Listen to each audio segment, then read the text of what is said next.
నమస్తే, welcome to I dream. నేను లక్ష్మి దుర్గా. మరికొన్ని నెలల్లోనే ఏపీలో ఎలక్షన్స్ జరగబోతున్న నేపథ్యంలో అన్ని పార్టీలు కూడా దానికి తగ్గట్టుగా సమాయత్తమవుతున్నాయి. మరోవైపు పార్టీలో కంటే ఎవరికి వారు పార్టీలో చేరికలు త్వరగా ఉండబోతున్నాయి, అంటే భారీ సంఖ్యలో ఉండబోతున్నాయంటే కొంతమంది మాట్లాడుతున్న పరిస్థితి. ఈ విషయంలో మనం చూసుకుంటే కనుక ఆ టీడీపీకి సంబంధించి అచ్చెన్నాయుడు కొన్ని కామెంట్స్ చేశారు. త్వరలో వైసీపీ నుంచి భారీగా నేతలు బయటకు రాబోతున్నారు, తమకు ఫోన్లు చేస్తున్నారని ఆయన చెప్తున్నారు. మరోవైపు భీమవరం జనసేనలోని వార్డ్ మెంబర్స్, జనసేనకు సంబంధించిన వార్డ్ మెంబర్స్ కొంతమంది వైసీపీలో చేరారు. సో అసలు ఏం జరుగుతోంది, ఏ పార్టీలోంచి ఏ పార్టీలోకి ఎవరు వెళ్ళబోతున్నారు, ఎలక్షన్స్ దగ్గరకు వస్తున్న నేపథ్యంలో ఆ ఈ పార్టీ మార్పులు అనేవి కొంత కీలకంగా మారిన పరిస్థితులు. సో ప్రస్తుత అంశాలపై మనతో మాట్లాడడానికి ప్రముఖ రాజకీయ విశ్లేషకులు పురుషోత్తం రెడ్డి గారు ఉన్నారు. మాట్లాడదాం. సార్ నమస్తే. సార్ నమస్తే లక్ష్మి గారు. సార్ కొద్ది రోజుల్లో ఎలక్షన్స్ జరగబోతున్నాయి, కొద్ది నెలల్లో ఆంధ్రప్రదేశ్ లో. సో ఇప్పుడు ఆ జనసేన నుంచి కొంతమంది కీలక నేతలు, ముఖ్యంగా అది కూడా భీమవరంలో ఎమ్మెల్యే సమక్షంలో వైసీపీలోకి వెళ్ళడం జరిగింది. మరోవైపు ఏమో టీడీపీ రాష్ట్ర అధ్యక్షుడు అచ్చెన్నాయుడు గారు వైసీపీ నుంచి కీలక నేతలు తమతో టచ్ లో ఉన్నారని, ఫోన్లు చేస్తున్నారని, పార్టీ మారడానికి వాళ్ళు సిద్ధంగా ఉన్నారంటూ ఆయన చెప్తున్నారు. సార్ ఎలక్షన్స్ దగ్గర పడుతున్న సమయంలో మరి ఇటువంటి చేరికలు, పార్టీ మార్పులు ఎంత మేరకు ప్రతికూల ప్రభావం చూపిస్తాయి సార్? సంక్రాంతి వరకు వైసీపీ నుంచి ఇంకొంతమంది రాజీనామా చేస్తారు. మొన్న రామకృష్ణారెడ్డి గారు చేశారు, ఈ రోజు ఓకే. దాడి వీరభద్రరావు గారు చేశారు. ఎవరు చేస్తున్నారు? వీళ్ళందరూ ఈ ఎమ్మెల్యే సీట్లు ఆశించి ఎమ్మెల్యే సీటు పోగొట్టుకున్న వాళ్ళందరూ రాజీనామా చేస్తున్నారు. కొంతమంది అడ్జస్ట్ అయిపోతారు, మనకి ఇదే పార్టీ, జగన్ గారు మళ్ళీ వస్తే ఇంకో రూపంలో మమ్మల్ని అడ్జస్ట్ చేస్తారని నమ్మే వాళ్ళు, ఇక్కడే ఉండి భవిష్యత్తు చూసుకున్న వాళ్ళు ఉంటారు. ఇది కుదరదులే అనుకునే వాళ్ళు వెళ్తారు. రామకృష్ణారెడ్డి గారు వెళ్ళారు, ఈ రోజు దాడి వీరభద్రరావు గారు, ఇట్లాంటి ఇంకొంతమంది కూడా. అంటే సంక్రాంతి లోపల ఎందుకు అంటున్నారంటే, లోపల జగన్ గారు ఫైనలైజ్ చేసేట్టుగా ఉన్నాడు. ఫైనలైజ్ చేసేటప్పుడు తెలిసిపోతుంది కదా ఎవరికి సీట్ వస్తుంది, ఎవరికి సీట్ రాదని. సీట్ రాని వాళ్ళు ఇక్కడ వద్దనుకునే వాళ్ళు వెళ్ళిపోతారు. వాళ్ళందరూ తెలుగుదేశం చేరతారా, శర్మిలా గారి పార్టీలో చేరతారా, కాలం నిర్ణయించాలి. కానీ సంక్రాంతి నుంచి తెలుగుదేశం వాళ్ళు రాజీనామా చేస్తారు. సంక్రాంతి తర్వాత తెలుగుదేశం స్టార్ట్ అవుతుంది పండగ. ఎలా సార్? ఇప్పుడు ఎందుకంటే సంక్రాంతి తర్వాత జనసేనకి ఎన్ని సీట్లు ఇవ్వాలి, బీజేపీ వస్తే వాళ్ళకి ఎన్ని సీట్లు ఇవ్వాలి, సిపిఐ వాళ్ళు వస్తున్నారు వాళ్ళకి వీళ్ళు సీట్లు ఇవ్వాలిగా, ఒకటి రెండు, ఓ 30-40 ఇద్దరికి ఇస్తే ఆ 30-40 సీట్లు ఎవరైతే తెలుగుదేశం పార్టీ వాళ్ళు ఇన్ని రోజుల పాటు ఆశించారో వాళ్ళు వదిలేస్తారా? వాళ్ళు స్టార్ట్ చేస్తారు కదా. జగన్ గారికి ఒకే సమస్య, 175 వాళ్ళు పోటీ చేస్తున్నారు కాబట్టి తన నియోజకవర్గం, తన పార్టీలోనే ఎక్స్కి పోతే వై బాధపడతాడు. ఇప్పుడు తెలుగుదేశం పార్టీలో ఎక్స్ వై కాదు, మొత్తం A to Z ఇవ్వడు ఒక 30 నియోజకవర్గాల్లో. ఎందుకంటే జనసేనకి ఇచ్చేసిన తర్వాత తెలుగుదేశం అంటాడు. వాళ్ళ పరిస్థితి ఏంటి?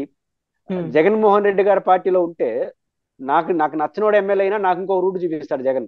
కానీ జనసేన వాడు పార్టీలో ఎమ్మెల్యే అయిపోతే వాడు పార్టీని చూసుకుంటాడు, నిన్ను కూడా చూసుకుంటాడు. ఇట్లాంటి వైరుధ్యాలు వస్తాయి. కాబట్టి సంక్రాంతి తర్వాత తెలుగుదేశం పార్టీ రాజీనామాల పండుగ స్టార్ట్ అవుతుంది.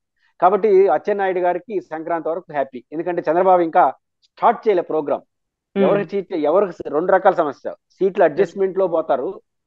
మిగతా చోట్ల జగన్ గారి లాగా ఒక సమస్య ఉంటుంది కదా, ఒక చోట 2-3 రాసిన చోట సీట్ ఇపోతే ఆడబోతారు.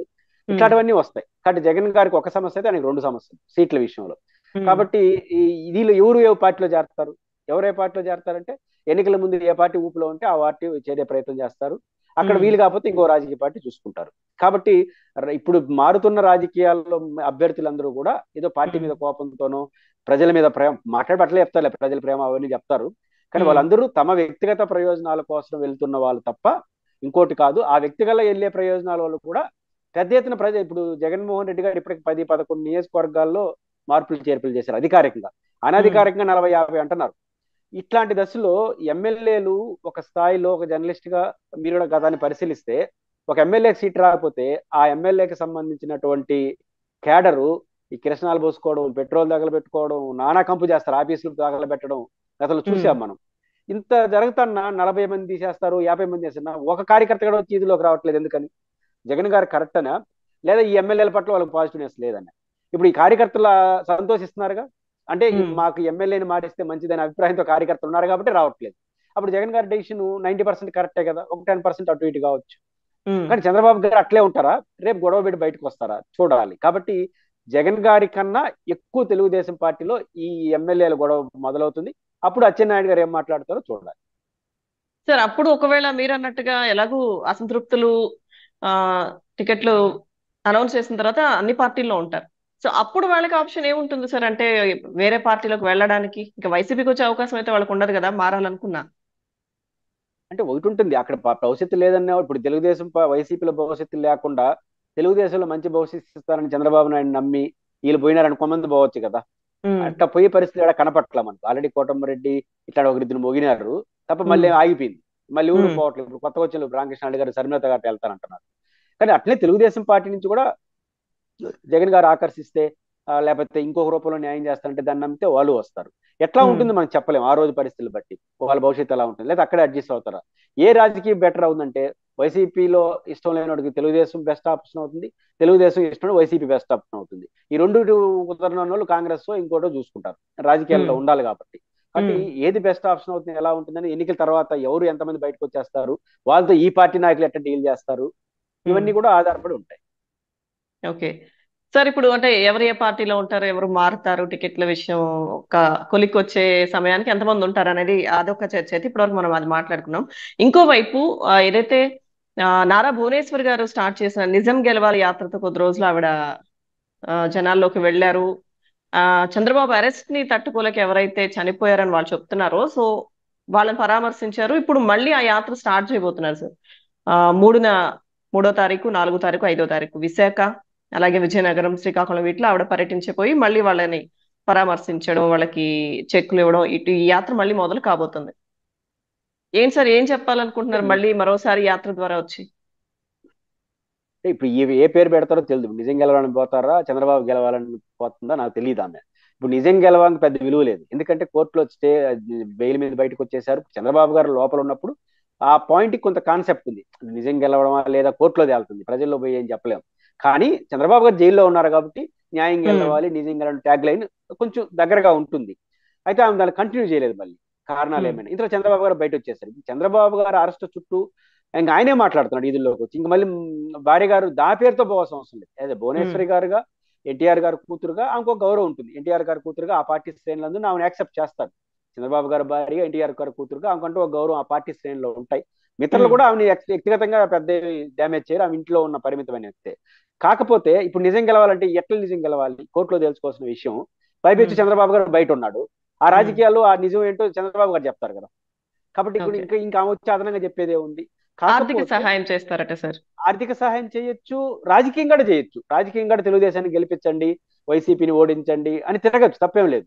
రాజకీయ యాత్రగా ఓకే కానీ తప్ప ఉమ్, గతంలో చేసిన నిజం గెలవాలి యాత్రకి ఇప్పుడు ప్రయారిటీ ఉండదు. ఇప్పుడు దానికి సార్థకత ఉండదు, దానికి శాంటిటీ కూడా ఉండదు.